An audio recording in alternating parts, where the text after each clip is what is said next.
দিনাজপুরের মানুষ শিক্ষিত এবং ভদ্র, এখানে কোনো চাঁদাবাজি হয় না। ও মা, এখানেও হয়? শিওর? আরো বেশি? বেশি না কম? আচ্ছা, এটাও বাদ দিলাম, হয় এটা ধরে নিলাম। চাঁদাবাজিকে ভালোবাসেন যারা, তারা একটু হাত তুলেন দেখি। চাঁদাবাজের বন্ধু হতে যারা রাজি, তারা একটু হাত তুলেন। আসলে চাঁদাবাজরা এত জ্বালাইছে, কোন জায়গায় হাত তুলবে আর কোন জায়গায় নামাবে অনেকে সেটাই টের পাচ্ছে না।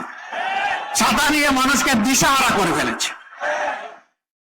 পিঠাপুলির একটা দোকান নিয়ে আমার একটা মা বসেছে রাস্তার পাশে ফুটপাতে, ছোট্ট একটা ভ্যানের উপরে, সেইখানে আসে চাঁদা ছয়। লজ্জা হয় না? এই মাকে আমার দেশ এখনো সম্মানিত করতে পারেনি। পেটের কুতার জ্বালায় ক্ষুধা নিবারণ করতে নিজের ঘরে হাতের তৈরি জিনিসগুলো নিয়ে এখানে এসেছে বাচ্চাদের মুখে একটু খাবার তুলে দেবে, তুমি এসে মতো সেখানে অংশ বসাও। লজ্জিত আমরা, লজ্জিত বাংলাদেশ। এই লজ্জার হাত থেকে বাংলাদেশকে আমরা উদ্ধার করতে চাই।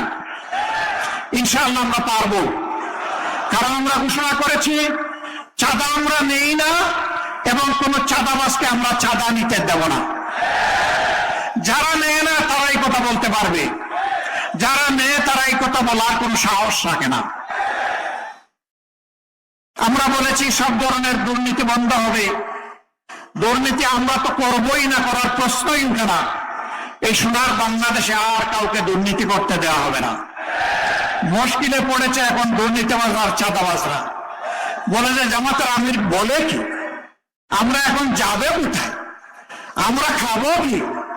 না রে ভাই, তোমরা এই দেশের মানুষ, আমরা তোমাদেরকে ভালোবেসে বুকে টেনে নেব। আমাদের মতো তোমরাও পরিশ্রম করে সম্মানের সাথে উপার্জন করে সম্মানের সাথে এই দেশে এদেশের গর্বিত নাগরিক হিসাবে তোমরাও বসবাস করবে ইনশাআল্লাহ।